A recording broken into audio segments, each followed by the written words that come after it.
Ladies and gentlemen, good day, and welcome to the Aeroflex Industries Limited Q1 FY26 earnings conference call.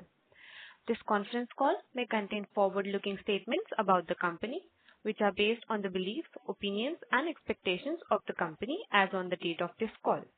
These statements are not the guarantees of future performance and involve risks and uncertainties that are difficult to predict.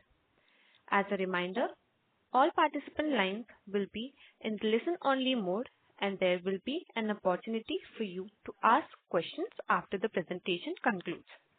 Should you need assistance during the conference call, please signal an operator by pressing star and then 0 on your touchtone phone. Please note that this conference is being recorded. I now hand the conference over to Mr. Asad Duwar, Managing Director of Aeroflex Industries. Thank you, and over to you, sir. Thank you so much. I hope I'm audible to everyone.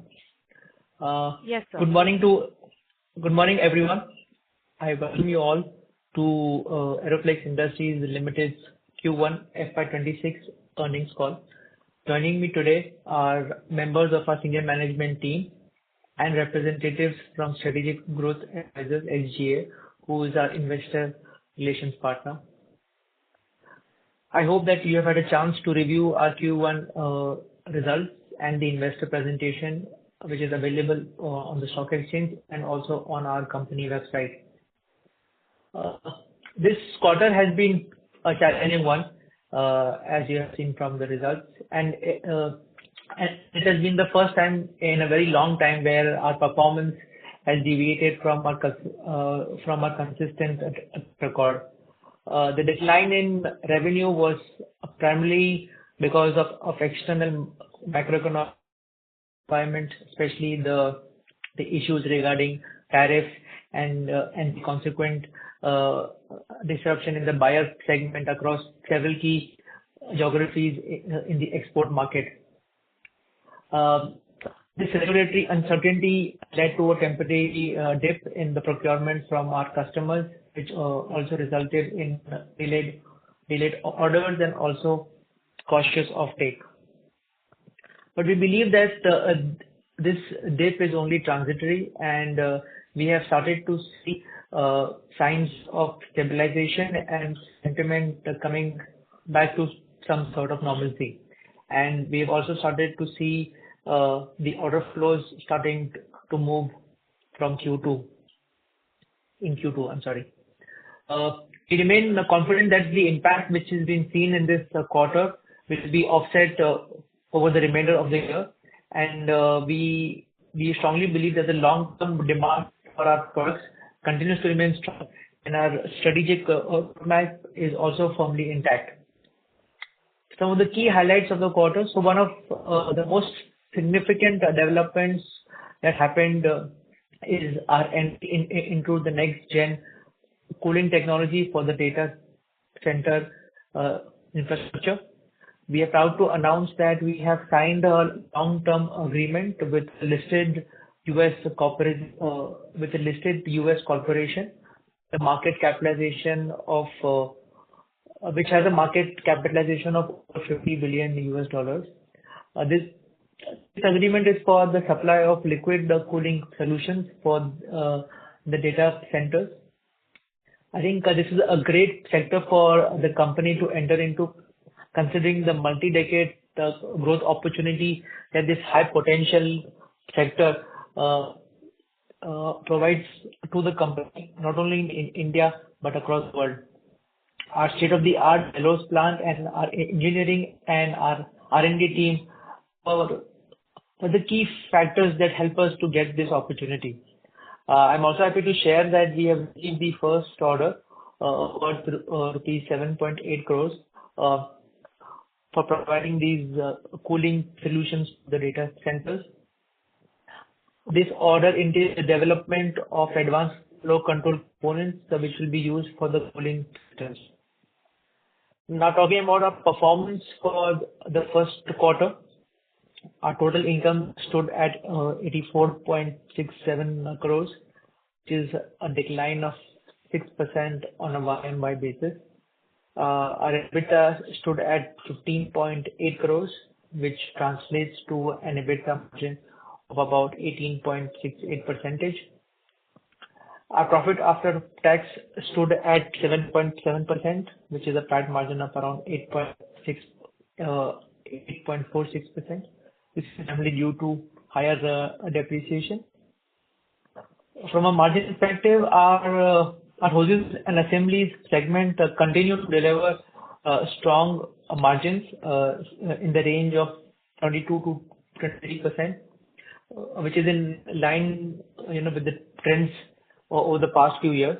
However, the overall margin for the company on a consolidated basis saw a reduction primarily due to a couple of factors. One is the ongoing expansion of operations at our subsidiary Hyder Engineering, which is currently in the scaling phase, and also the metal bellows plant, which has not yet reached the optimum capacity utilization.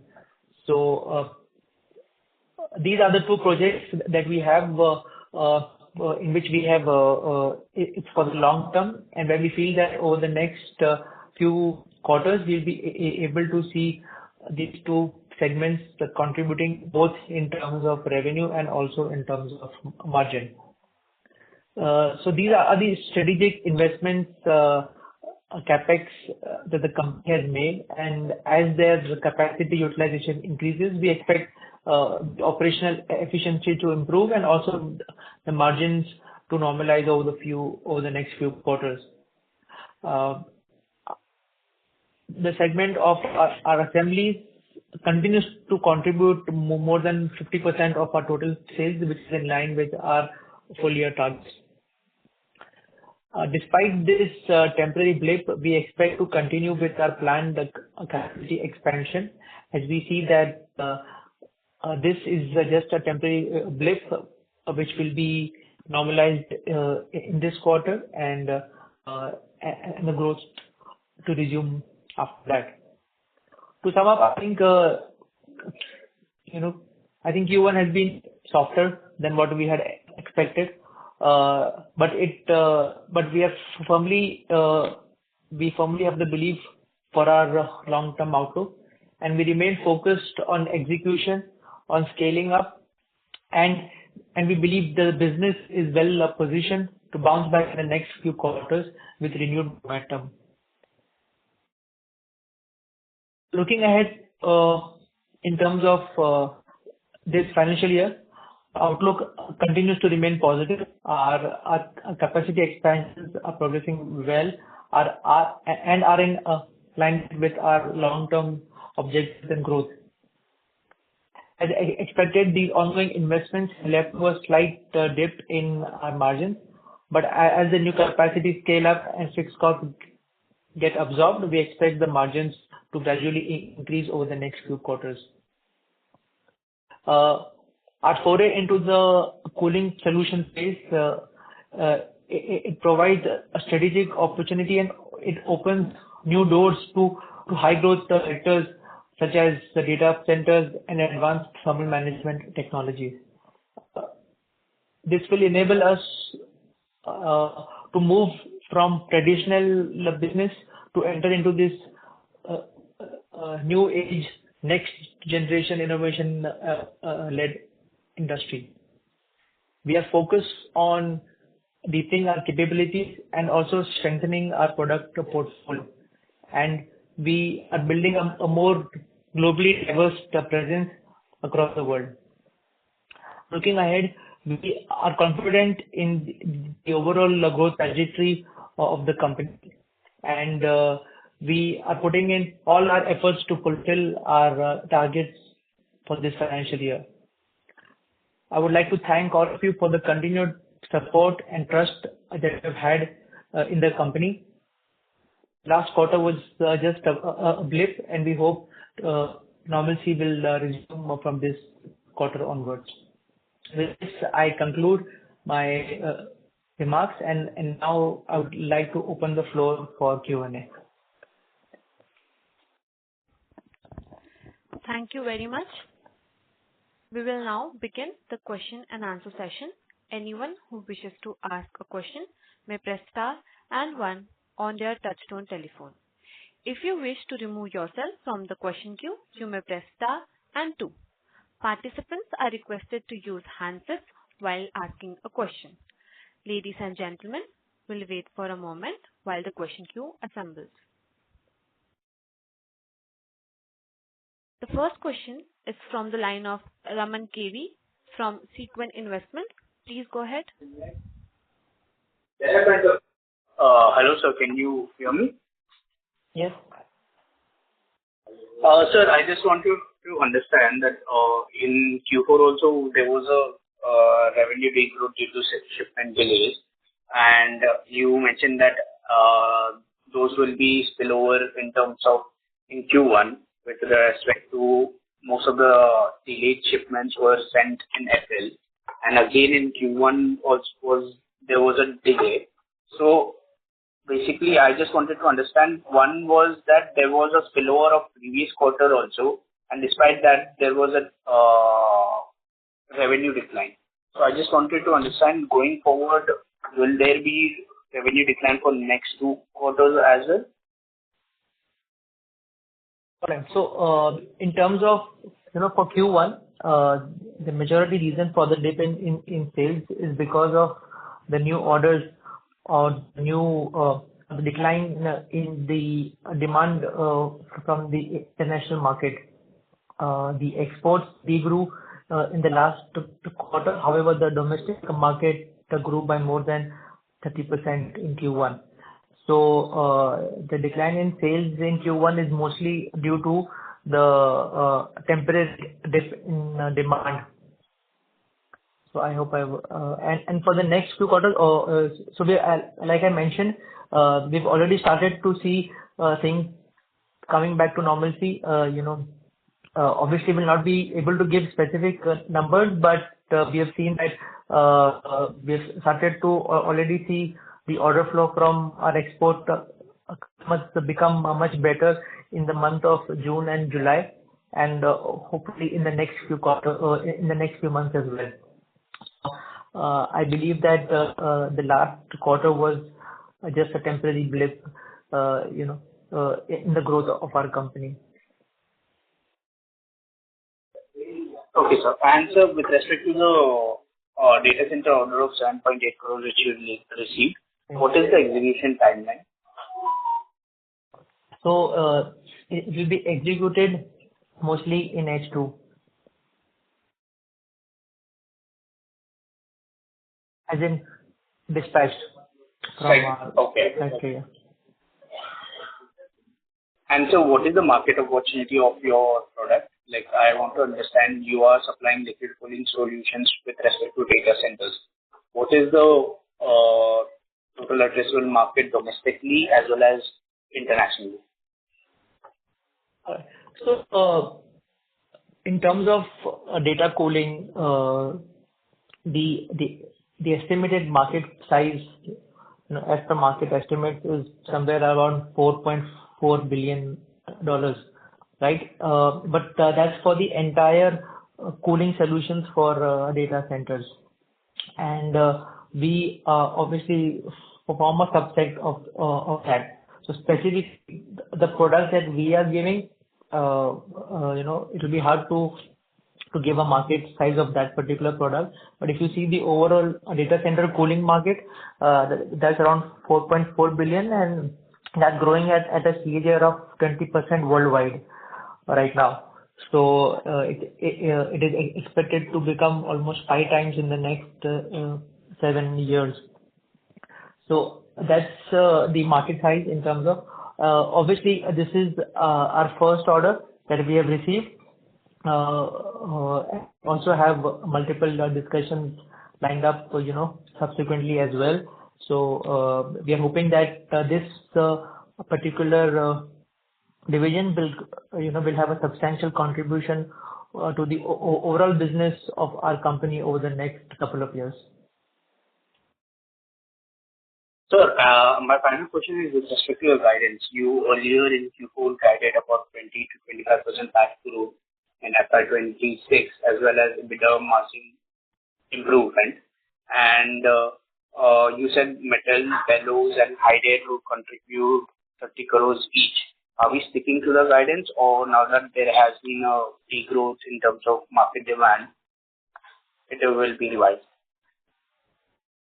Yeah. So, in terms of our guidance, right, yes, we had given a guidance of the EBITDA growth of 25%. And I think, as a company, we believe that once we have a certain target, the entire team puts in their 150% in order to achieve those targets. However, obviously, there are some situations which is beyond the control of the members or the company, right? But our internal target is obviously to achieve our annual targets. But since obviously the first quarter has not been as per our planning, but we estimate that our growth would continue to be in the range of more than 20%. 20% PAT growth or revenue growth, sir? No, EBITDA growth. Reason being, PAT growth will be slightly lower because we have higher depreciation. So a lot of our investments in our CapEx. So if you see all the Q1 results, you'll see the depreciation has increased. So hence, that is why we have given the growth guidance for EBITDA. And sir, this metal, bellow, and high deck, will they start contributing like 30 crores each in this year? Yes. So we expect metal, bellows, and high deck to start. So high deck has already started to contribute to the sales of Aeroflex. Obviously, the scale is yet to reach, but we expect this year that both of them will have contribution. I think combined, both of them should contribute at least 15% to the 10 to 15% to the overall sales on a yearly basis. Thank you, sir. I will rejoin you. Thank you. Thank you. The next question is from the line of Viraj Parekh from Carnelian Asset Management. Please go ahead. Good morning, sir. Thanks for the opportunity. Just a follow-up question on the first participant. So in the last quarter, you said there will be some spillover of orders to the next quarter in May and June. So given that Q1 has also been weak, should we assume that if the spillover was not there, the numbers should have been lower than what we delivered this quarter? So last year was the quarter there was the spillover of the dispatches, the orders. In terms of the dispatches, it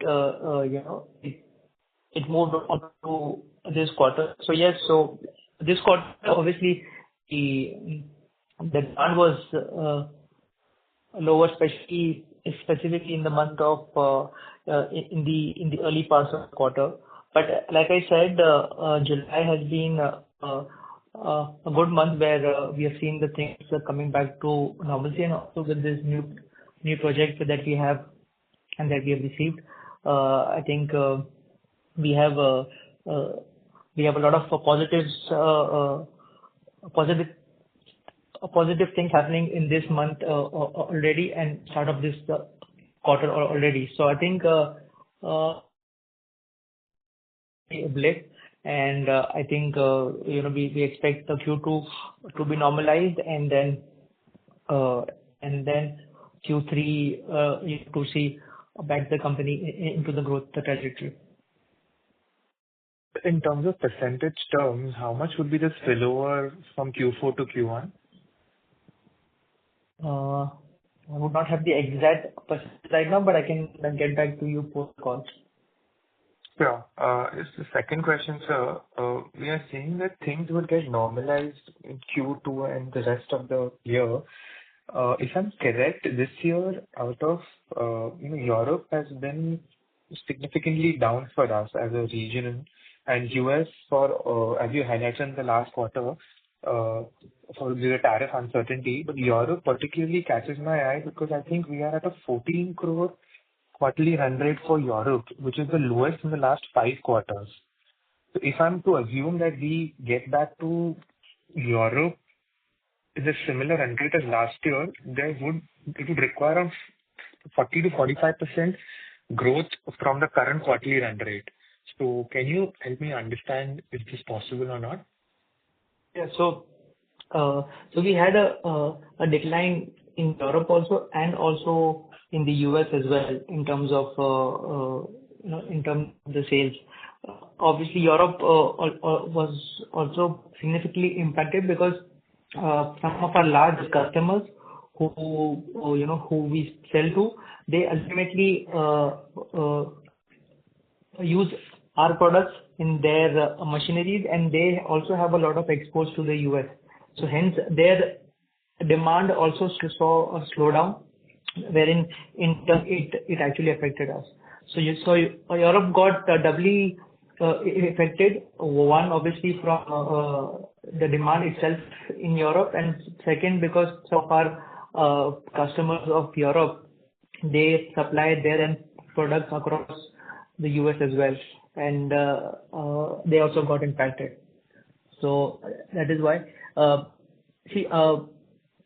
US continues, even after this drop, US continues to be our biggest market, right? And our focus has been to grow the US market and to increase our presence in US, because the European market has been topsy-turvy over the last few years.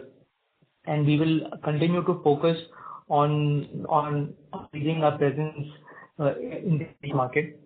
Also, like I mentioned, that we have seen up in demand in this month in July from some of our European customers, where they believe that the things are starting to get back to normalcy. Also, recently with the deal with the EU and the US, right? So I think that's also going to help the demand to come back in Europe as well. Got it. Thanks. I'll get back into you. Thank you. Thank you. The next question is from the line of Prem Lunia from Astute Investment Management. Please go ahead. Hello. Thank you for taking my question. So, sir, actually going back to the first question of the cooling market which we have cracked in, I wanted to understand the customer in which we have cracked in. Was this a replacement of an company who was already providing and now we have started providing, or was it a completely new product? And if it is completely new product, if it was a replacement, can you just tell me what was the complete procurement by that company, so that I can understand what is the market which we are catering to and what can this be is a completely new product and a new project. So this product is obviously being utilized in the US and in Europe, but this is the first time in India where this company is utilizing the product manufactured in India for the data center. So this is basically a completely new demand. It's not replacing any existing competition or any existing customer. In terms of this project is with regards to the new technology, which is the liquid cooling. So just to explain for everybody, the old data centers were generally cooled through air cooling, which was when the computing power requirement was not very high. But now, since over the last 2 to 3 years, with the use with the increased use of AI, with the increased use of high power and high speed computing, air cooling is not sufficient to cool the data centers. There is a new technology of liquid cooling, where using a chemical and through the process of thermal cooling, there is actually the data centers or the disks of the centers are cooled through this particular chemical which flows through a piping system. So hence, this is a kind of a new technology which is I think I would say probably less than a couple of years old. And hence, this is a completely new area that we have that we entered into, and we want to supply. And obviously, with the increase in adoption of AI across the world, and also in a lot of sectors, not only tech but also in the non-tech sectors, obviously there will be a huge demand for data centers, and the data centers, especially with high speed processing and high power processing, they will require the liquid cooling. So hence the demand for this particular cooling system is only going to see exponential growth over the next few years. Right, sir. Just can you quantify that where do we see this business going to, let's say 10-15% 1-2 years down the line? And also, will it have the same type of replacement cycle as the other industries where we cater to? And just one more question was on, can you please quantify how much was the market share of Aeroflex in Indian exports of our particular products? Okay. So in terms of the replacement cycle for this, it will be difficult for me to give a number because this is the first time that we are developing this product, and mostly it depends on the amount of the quantum of the cooling that is being utilized. Obviously, there will be requirement for replacement parts or for spare parts, and also the contract that we have signed with the company involves supply of spares and supply of parts in case of any replacement as well. In terms of market share of Aeroflex's exports, so I don't have the exact number in terms of market share, but I would say the Aeroflex is the largest exporter of hoses and assemblies from India.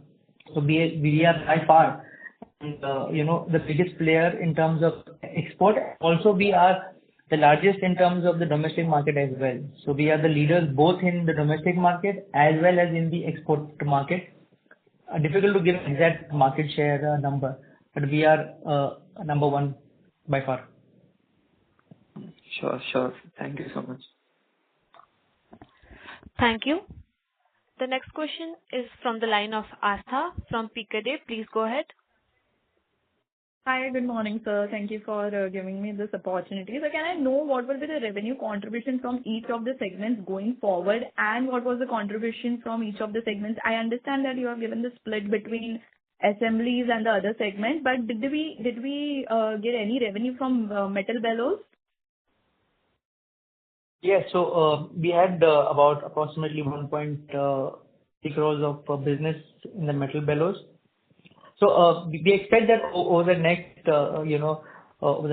couple of years, at least 10 to 20% of our revenue should come from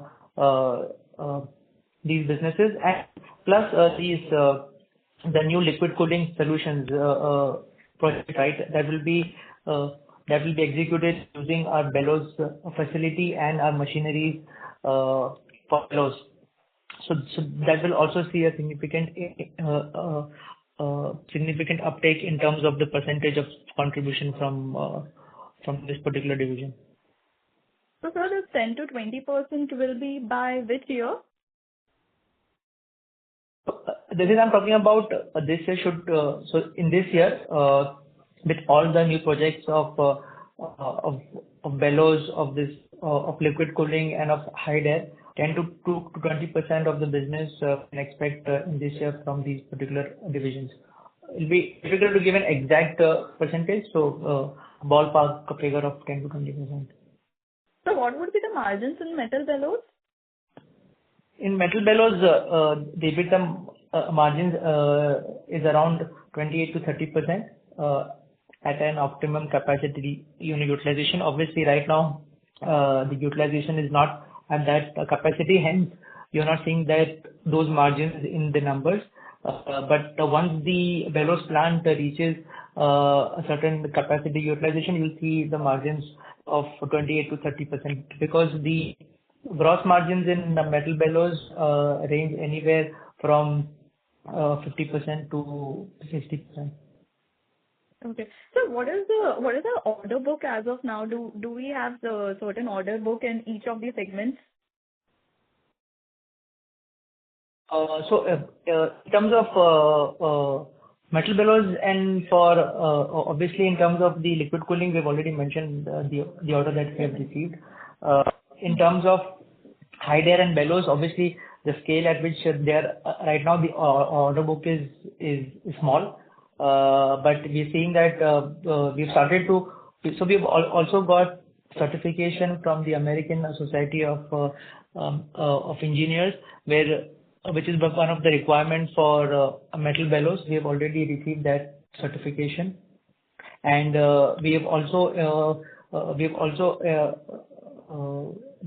applied for a couple of more certifications for metal bellows, which we are expected to receive by September or October of this year.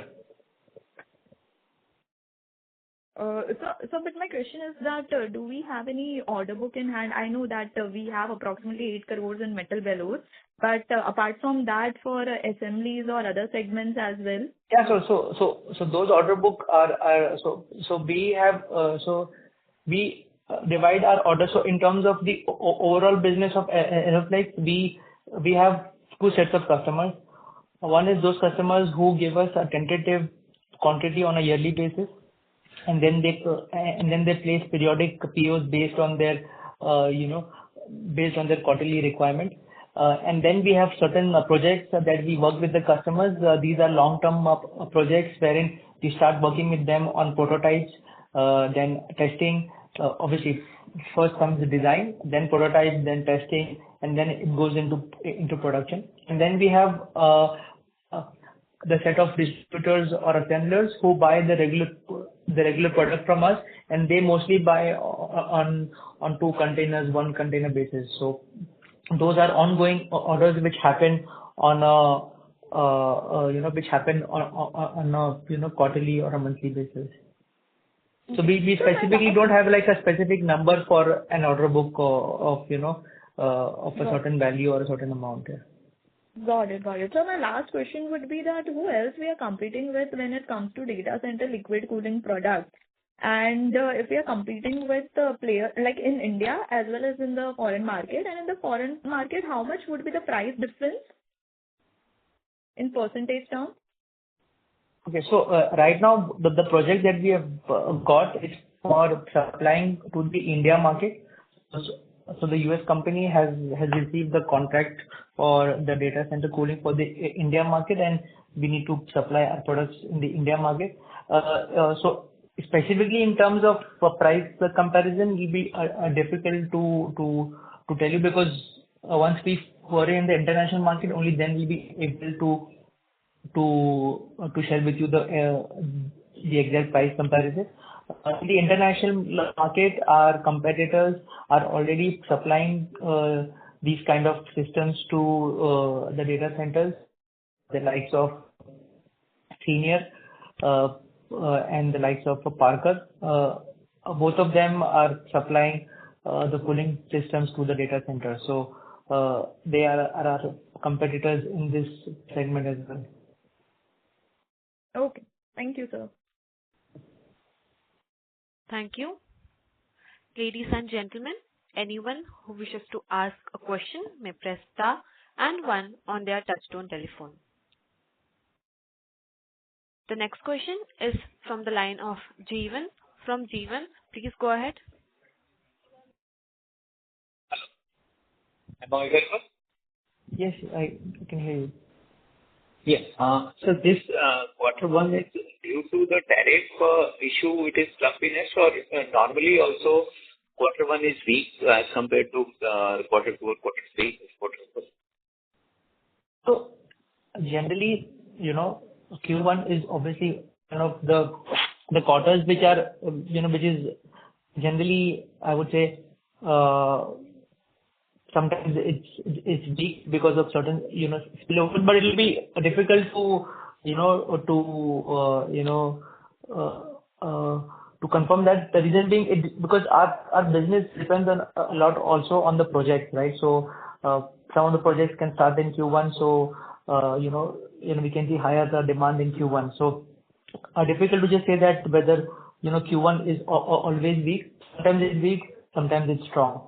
And one of the major reasons for the dip in the sales, like I mentioned, is the temporary dip in demand from the customers.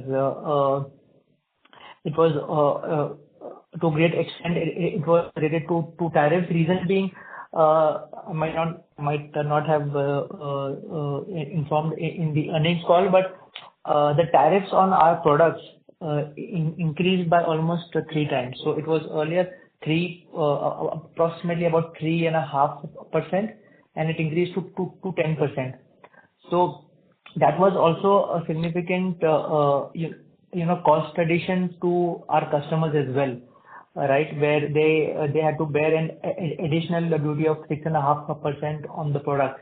Hence, we saw a temporary dip in the demand from the customers, especially those who are distributors or who are assemblers who wanted to reduce the inventory, who wanted to understand the market, because a lot of the panic initially was that due to this high tariff there will be a significant decrease in the demand. Hence, none of the customers wanted to carry a large inventory with them. So these were a few reasons where we saw that because of the tariff issue, there was a dip in the demand, which ultimately led to the dip in the order flow and then ultimately the dispatches. A follow-up to that previous caller.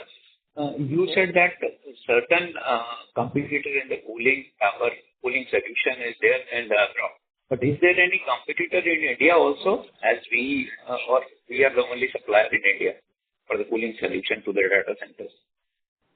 So from the whatever information that we have, that right now we are the first ones to enter into this space in India in terms of manufacturing of this product.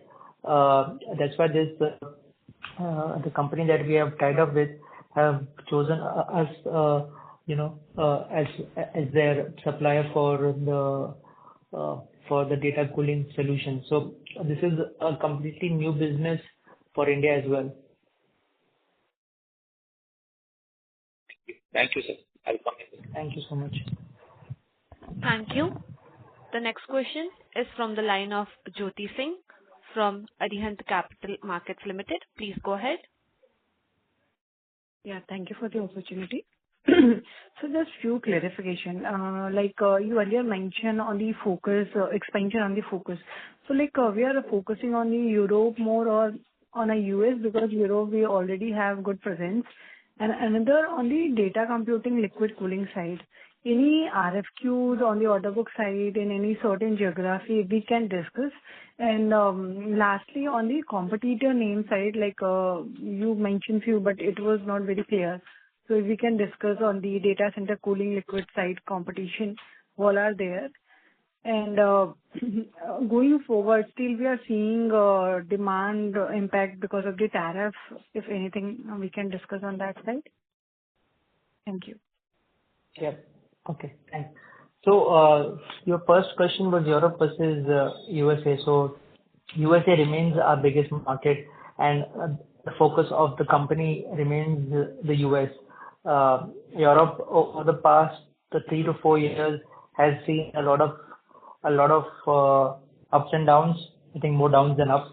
The US was impacted right now because of the tariffs that I already mentioned. So, but US will continue to remain our dominant market, and we will continue our efforts to focus on the USA market in the near future as well. In terms of the RFQs, the orders, we have already received the order for 7.8 crores for providing the liquid for providing the components for data cooling for data centers. In terms of competition for this particular segment, I mentioned Parker Hannifin, which is a listed company in the US, and Senior. I think they are based in UK and they are also listed. These two are our competitors in this segment as well. And your last question was on tariffs. I think I've already mentioned about tariffs, that one of the major reasons for the decrease in demand in the first quarter was largely driven by the issue of tariffs.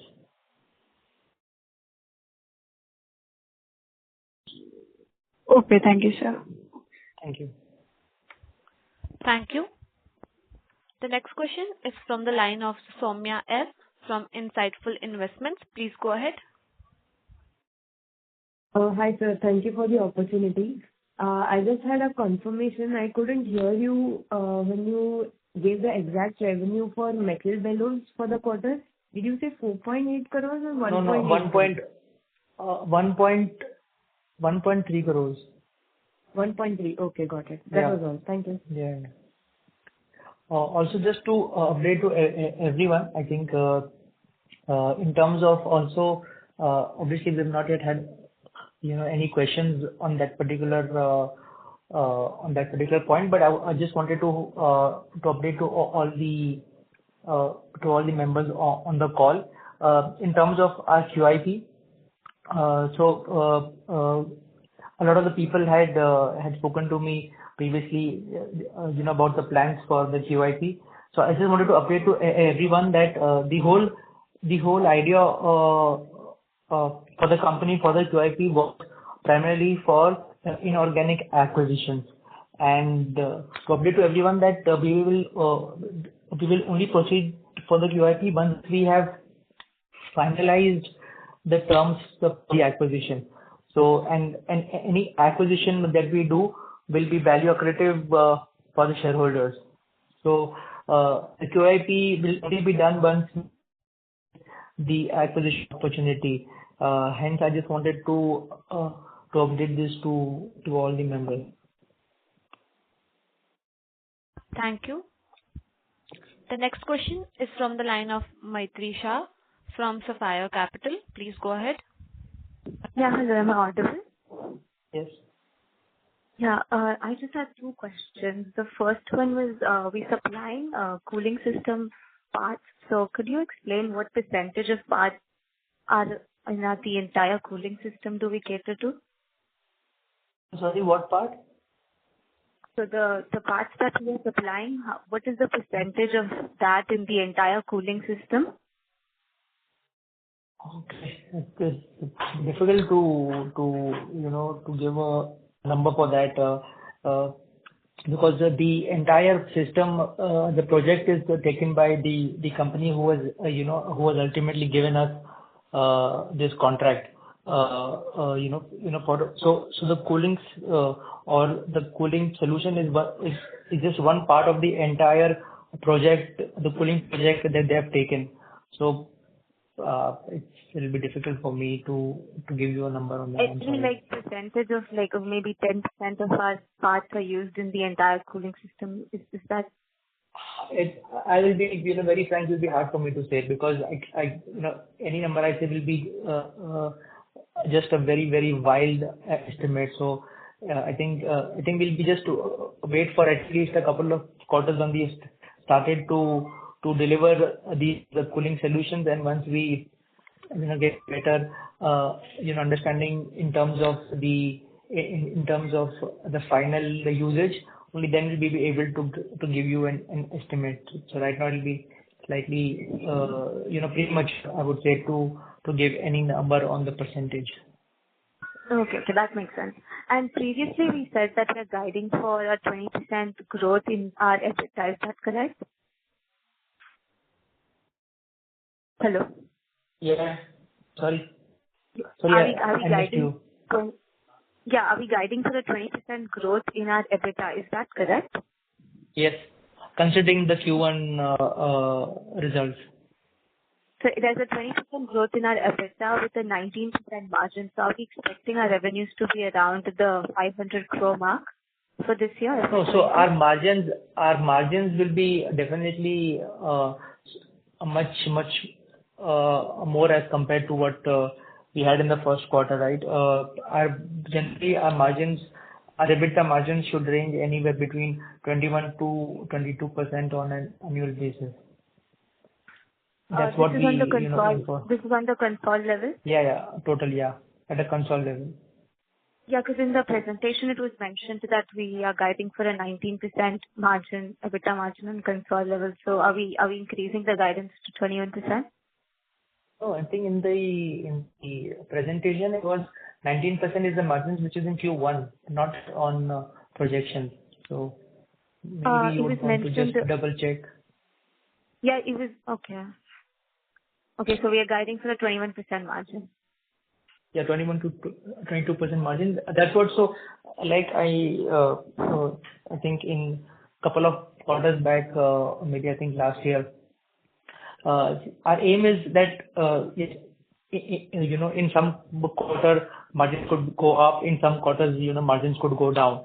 Our aim is that like I mentioned approximately around a year or so back, that over the next 4 to 5 years we expect our EBITDA margins to increase anywhere from that time it was around 20%. So from 20% to 25% over the next 4 to 5 years. That's what we planned, right? So yes, it could happen in one quarter margins could be 19%, in one quarter margins could go up to 23%. But what we focus on is we focus on our long-term targets. So our long-term target is for the next 4 to 5 years to reach an EBITDA margin of 25%. Okay, that is it from my side. Thank you. Yeah, thank you. Thank you. The next question is from the line of Dhaval Shah from Fort Capital. Please go ahead. Hi, thanks for the opportunity. So one quick question. You just mentioned that the tariff has increased from 3% or to 10%. Now, we recently had a statement from Trump saying that the global baseline tariff will be 15 to 20%. So if in best case scenario, if it is 15% and worst case 20%, what's your take on that, and what could be the impact on our business? So it will be difficult to predict Mr. Trump what happens. But obviously any increase in tariffs tends to have a short-term impact on the business. Like I mentioned, like the increase in the tariffs in Q1, impact in Q1, but we have already seen that from July it's coming back to normalcy. So any substantial increase in tariffs tends to have an impact only for a couple of months. So in case, for example, if the tariffs further increase, which I hope not, but you'll see an impact for a couple of months, but then over a period of time it tends to smoothen out. Also, if you see that our growth in our domestic business has been significant in this quarter. So we are also aware of the situation in the international market, and hence we are trying to the extent possible to de-risk ourselves from any external shocks in the international market. Also, if you see this order of almost 8 crores from the cooling systems, right? That will also be a domestic order. So that will also help us in increasing our sales of the domestic business. So we are seeing increased right now the contribution of domestic business to our sales is 28%, whereas I think almost a year or so back was around 15-16%. So you're seeing that the domestic business is seeing a considerable increase, and I think over the next couple of quarters this might also increase. Right. So your export margins would be certainly higher than the domestic margins. So your EBITDA growth guidance takes into consideration increase contribution from domestic revenue and probably decrease from the export revenue, right? So in terms of our margins, yes, exports have definitely better margins, but domestic has a better inventory, better working capital cycle. So profit per unit of time is better in domestic as compared to the international market. But the overall margins in terms of the value might be better in export, but in terms of unit of time, it's better in the domestic market. Okay. And so this new business, which is data center. I can't hear you. Hello? You're not audible. Hello? Hello. Yeah. The question is that the new business, which is data center cooling solution, the margins for those business are going to be higher or lower than the current margins, average margins for the business, current business? Actually, we have signed a confidential agreement with the customer, so hence I will not be able to share the margins for this particular business right now, because it's this is right now for specific to a customer, so it will be difficult for me to share anything right now because it will be in the public domain. It will be against our agreement. All right. Yeah. Okay, all right. Thanks. Thank you. The next question is from the line of Rahul from TCG AMC. Please go ahead. Hi. So basically, I had two questions. One was that what would be the peak metal bellow revenue and high-dare revenue? Like your phase one metal bellow capex has already been done. So can you guide us that, what is the peak revenue potential and by which year, like FY27 or end of FY26, you'll be able to reach that? That's my first question. So the peak revenue, for the steel bellows project would be somewhere close to 80 to 90 crores. And the peak revenue right now, considering the current investments that we have made in high-dare, would be somewhere close to 32 to 35 crores. We are also expanding. So we are also over the second half of the year, we will set up more machines in high-dare. But currently, the peak revenue for high-dare would be somewhere close to 30 to 35 crores on an annual basis. Okay. So how much would the high-dare revenue would go into your internal consumption of your assemblies? Say on a ballpark figure, approximately 25 to 30% of the sales of high-dare would be internally utilized. Okay. My second question, sir, is that basically we saw very good growth in the domestic market, and your aspiration is to grow by 25% on a annual basis for the next coming years on the basis of EBITDA. So I wanted to understand that is the domestic market that big to absorb this kind of growth going forward? If we see any tariff issues prolong for the incremental future, so will you be able to channelize and get the growth by supplying it to the domestic players, or is it a bit of a challenge in terms of domestic growth? So, domestic market, right? Domestic market, will not be able to replace, completely the export market, right? Because export being a larger chunk of our business, still will continue to be one of the main, the focus area of the company. The domestic market will have the growth opportunities. One is obviously in the existing sectors that we are already present in terms of new projects, new expansions brought on by in the manufacturing space. Second, also this new technology of the cooling systems, right? And the market in India has just started, right? So that is an opportunity. So the domestic business the growth will be driven by one, the existing industries that we have already been into, plus also these new businesses or the new technologies or the new sectors that we are entering into. The growth in the export uh, cannot be completely compensated by domestic. That will not be, possible. The growth in the export will happen, one from obviously higher demand coming in from our existing customers, and also new projects and new OEMs that we have that we have started to get on board. Those will contribute to the sales in the export market. Okay. So the domestic demand is being catered by other domestic players, or is it that, or are we importing? No. So we are manufacturing, and the domestic demand is catered obviously by Aeroflex also, and also by the players who are in the domestic market. So it's a mixture of both. So Aeroflex is also supplying in the domestic market, and our competitors are also supplying in the domestic market. So any market share data, if you can share with us for the domestic market that you hold?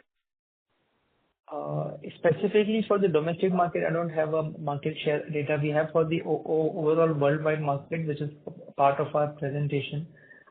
Specifically for India market is not there in there. Okay. Thanks a lot for your answers. Thank you. Thank you.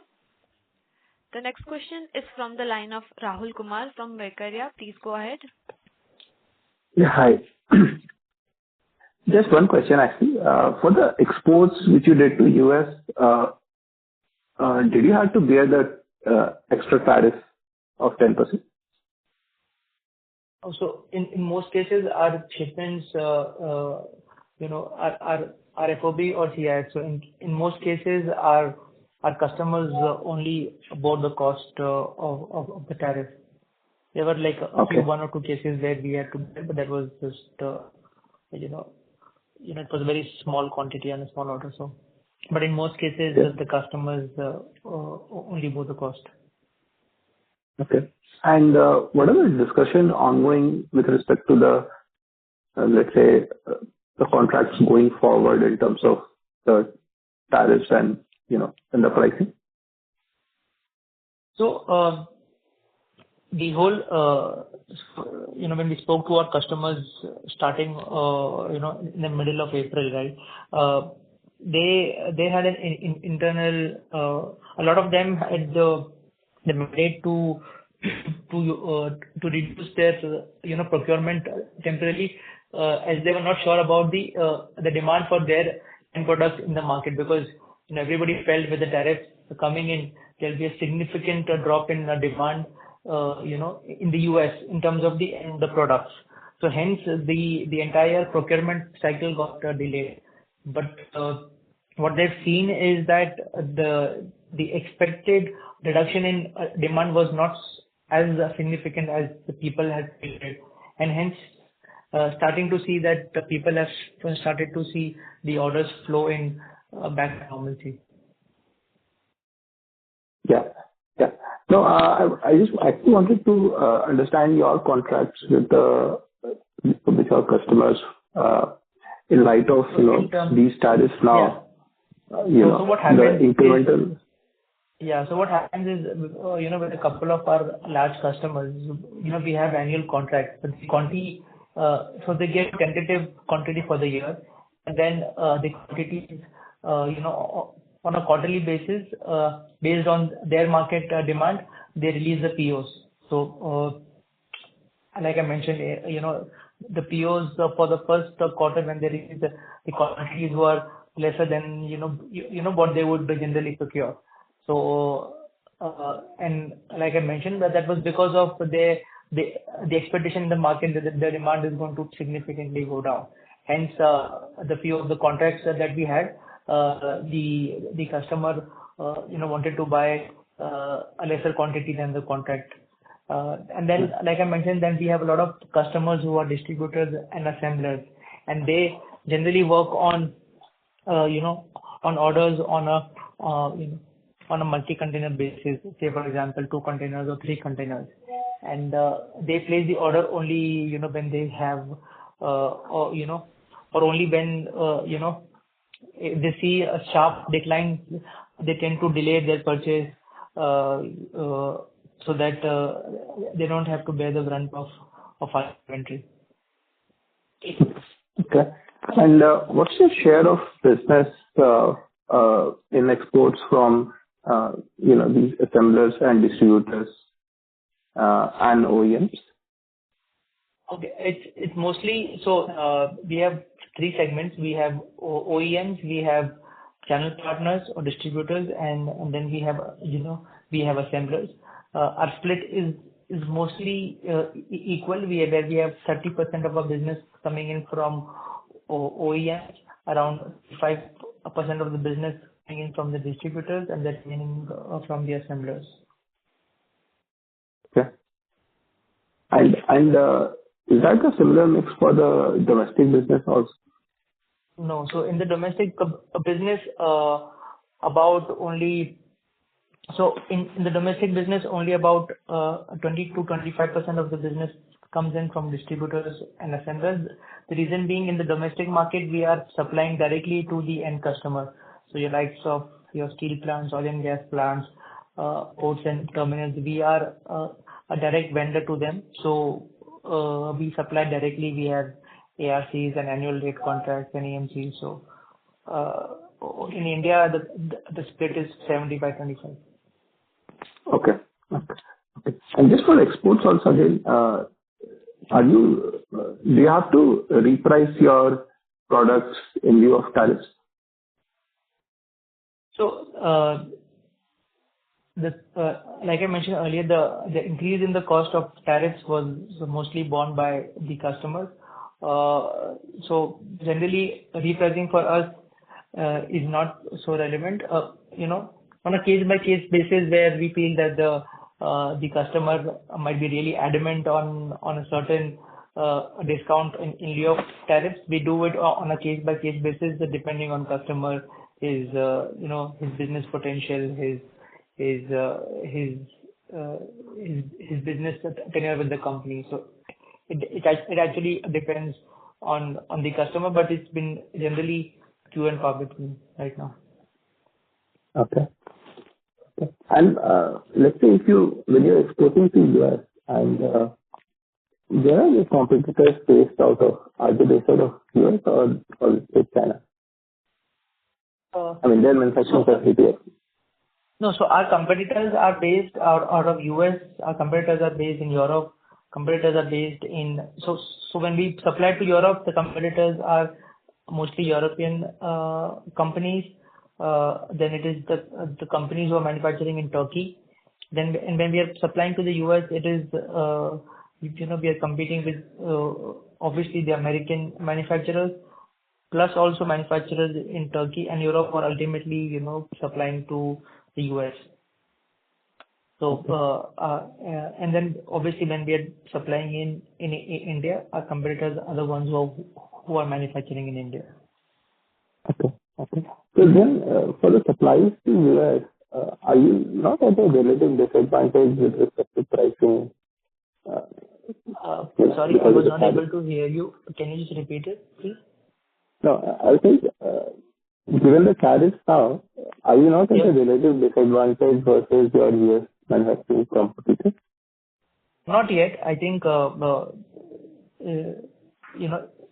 tariffs of 10% doesn't because the difference between our cost, the landed, and the US cost is still much more than 10%. So even if a 10% duty which is there right now,